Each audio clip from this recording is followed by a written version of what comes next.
একাংশ সেটি হচ্ছে মরক্কোর দর্শক গ্যালারি এখনো গর্জন চলছে। তারা খেলায় ফিরে এসেছে, এখনো পর্যন্ত সমতাসূচক গোল করে খেলা অতিরিক্ত সময় গড়াচ্ছে। ছোট ছোট পাসে মরক্কো এবার কিন্তু কাকে দেবেন?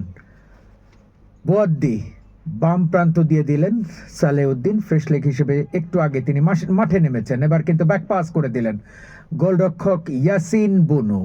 খেলায় এখনো পর্যন্ত নেদারল্যান্ড 1 মরক্কো 1। অতিরিক্ত সময়ের প্রথমার্ধের খেলা এগিয়ে চলেছে। এবার কিন্তু ছোট্ট ছোট্ট করে এগিয়ে যাওয়ার পালা।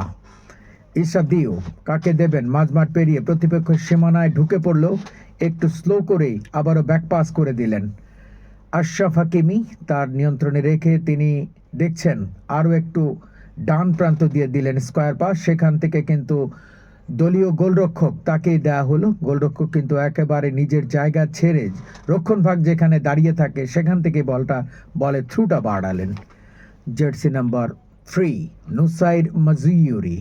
তিনি এবার কিন্তু সেন্টার সার্কেল, সেখানে বলটা দেওয়া হলো। এবার আবারও নিজের নিয়ন্ত্রণে মাজরাউই এবার কিন্তু উঠে পড়েছেন মাঝমাঠ পেরিয়ে প্রতিপক্ষের সীমানায়। 26 সালেউদ্দিন তিনি কিন্তু চমৎকারভাবে দিলেন আক্রমণে ফাস্ট খেলার চেষ্টা, কেননা একটা 1-1। ইয়েস ইয়েস, ওহো মাই গড, কি মিস করলেন! 1:1 তিনি অন টার্গেটে বলটা রাখতেই পারলেন না। দুর্দান্ত দুজন ডিফেন্ডারকে পেনাল্টি এর মধ্যে কাটিয়ে ফাইনালি যে কিকটি তিনি নিতে চেয়েছিলেন সেটা পারফেক্টলি নিতে পারলেন না। দেখুন, গোলরক্ষক ঠেকিয়ে দিয়েছেন। একটু যদি ফার পোস্টে নিতে পারতেন অ্যাঙ্গেল করে, নিশ্চিত তিনি ঠিকানা খুঁজে পেয়ে যেতে পারতেন, অর্থাৎ গোলের ঠিকানা, এবং বল জালে জড়িয়ে যেত। ভালো একটা সুযোগ ছিল নিঃসন্দেহে। এই সুযোগ মরক্কো দল আর পাবে কিনা সেটা কিন্তু সময় বলে দেবে। কর্নারে কনভার্ট করেছেন এই আক্রমণটাকে। এই মুহূর্তে আশরাফ হাকিমি, ক্যাপ্টেন, দলীয় অধিনায়ক মরক্কো দলের, তিনি কর্নার কিকটি নেবেন, ডান পায়ের কিক নেবেন, ইন সুইং হবে। দেখা যাক, একাধিক খেলোয়াড়ের আনাগোনা ওখানে পেনাল্টি এরিয়ার ভেতরে, গোল এরিয়ার মধ্যে একটু নিচু কিকটা নিয়েছিলেন, গোল এরিয়ার বাইরে থেকে সেটি ফিরিয়ে দিয়েছেন। বল আবারও রিগেন করেছে এই মুহূর্তে মরক্কো দল। এই মুহূর্তে অবশ্য ফাউল হয়েছে, কারণ ফাউল থেকে ফ্রি কিক লাভ করেছে নেদারল্যান্ডস দল।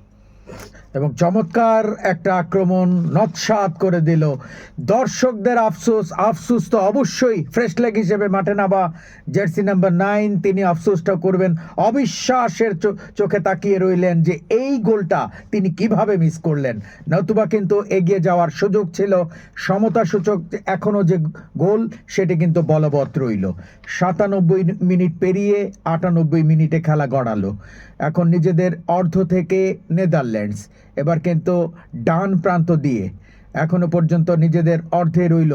এবার কিন্তু খেলাটা স্লো করলেও চেষ্টা করছেন। এবার কিন্তু ডান প্রান্ত দিয়ে আক্রমণের সূচনা ডেফেন এবার কিন্তু ছোট্ট করে বাড়িয়েছেন, কিন্তু প্রতিপক্ষের খেলোয়াড়ের গায়ে লেগে রিফ্লেক্ট হয়ে সাইড লাইনের বাইরে। এবার অবশ্য থ্রোইন নেদারল্যান্ডসের অনুকূলে। Netherlands 1 Morocco 1।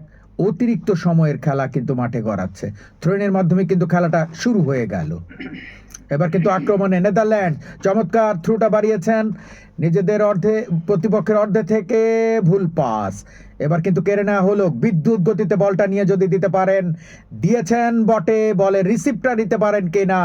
ফ্রেশ লেগ হিসেবে মাঠে নেমেছেন, একটা নিশ্চিত গোল সেটা মিস করেছেন। এবার অবশ্য ক্লিয়ার করলেন জার্সি নাম্বার 4 ভ্যান ডাইক, কোনো ঝুঁকি না নিয়ে, কেননা এখন দমটা রাখতে হবে, এনার্জি রাখতে হবে। ইয়েস, দক্ষিণ ভাগের খেলোয়াড় বেশ ভালো খেলছেন ভ্যান ডাউইক, চমৎকার একজন ডিফেন্ডার।